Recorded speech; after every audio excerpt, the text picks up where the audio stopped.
In early August 2021, thousands of people, mostly women, from all across the country came together in the MGM Grand Casino in Las Vegas in the name of $5 bracelets. They had come from all across the country to celebrate the 10th anniversary of Paparazzi Accessories, a multi-level marketing firm based in the United States. It was a 4-day extravaganza filled with motivational speaking events, networking opportunities, and even performances from notable artists like Pitbull. The founders declared this their best event ever. And in reality, a lot of MLM participants say that it's not them who decided to go and determined their fate, but it was the elite consultants above them that said they would very much like them to attend. Emily Lynn, an ex-paparazzi consultant, tells us, "I was looking for something else because with 5 kids and childcare, there was really no feasible way for me to go back to the workforce.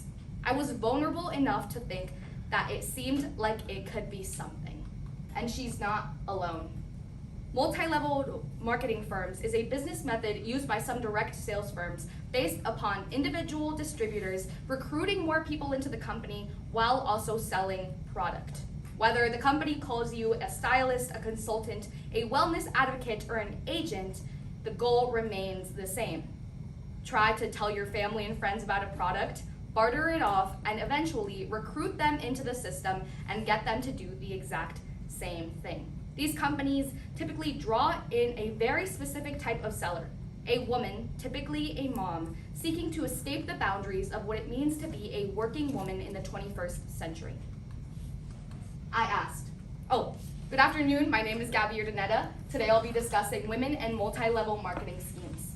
I asked, how did the COVID-19 pandemic exacerbate the negative effects of multi-level marketing on women in the United States? And I found that the negative effects of multi-level marketing schemes on women were exacerbated by the COVID-19 pandemic. Through my research, I found this issue can be best absolved by looking at it through the leaders or the business model's perspective, with the victims or the women, or through COVID-19, and eventually we can find the worsening effects.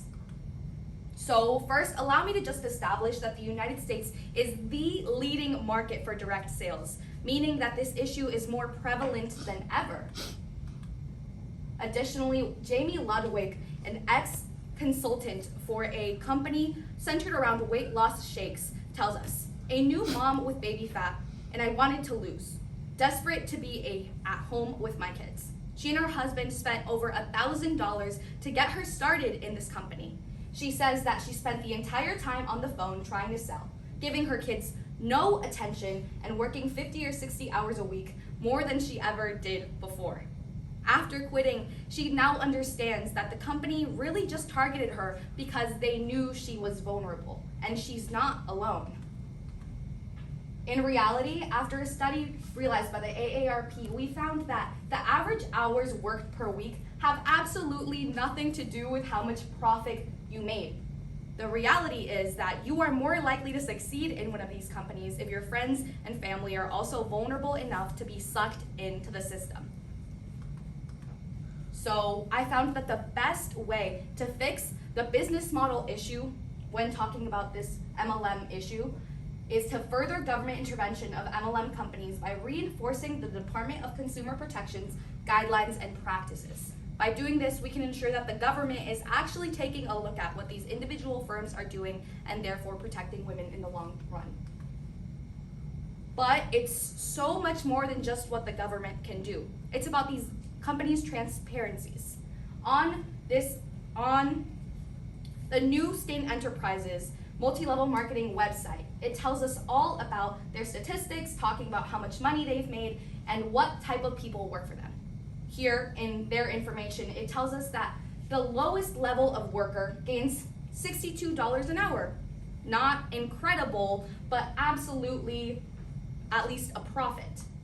But after the Consumer Awareness Institute analyzed data, statistics, and survey studies from this same company, they found that there were 65,000 individuals who were not accounted in the original graph. This is because the companies stray their statistics in different ways and use these sorts of charts to mislead people by telling them that there's a high likelihood they're not going to lose anything, so why not try it? But in reality, at the end of the day, the top execs, the blue diamonds, earn 54% of the profits made in the company, which means that you can only win by bringing more people in. The Harvard Business Review tells us that false hope syndrome happens when you're trying so hard to get at a dream that is never really going to be achievable. Extreme resilience could drive people to become overly persistent with unattainable goals, and that's exactly what multi-level marketing firms prey on.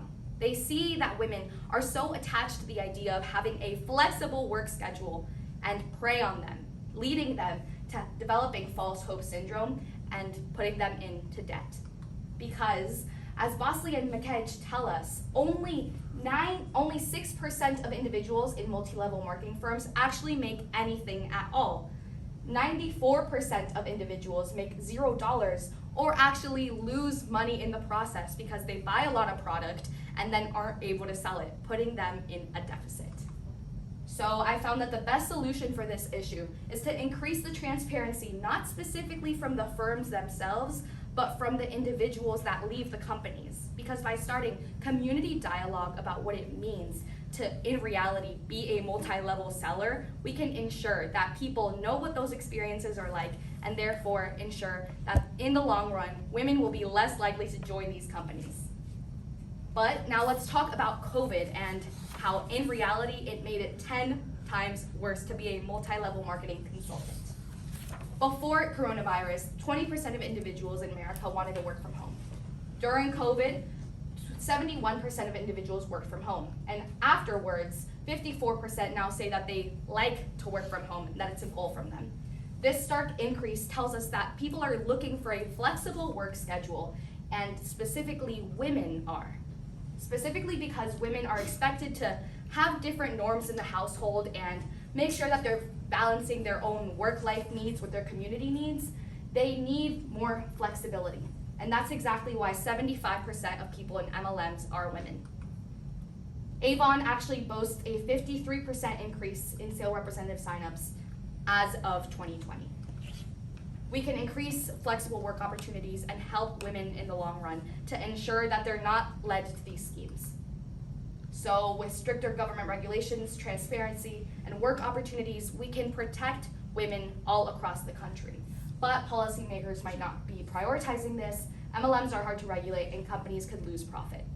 In the long run, women deserve a way to make sure that they're making profit and balancing their work-life balance. Thank you.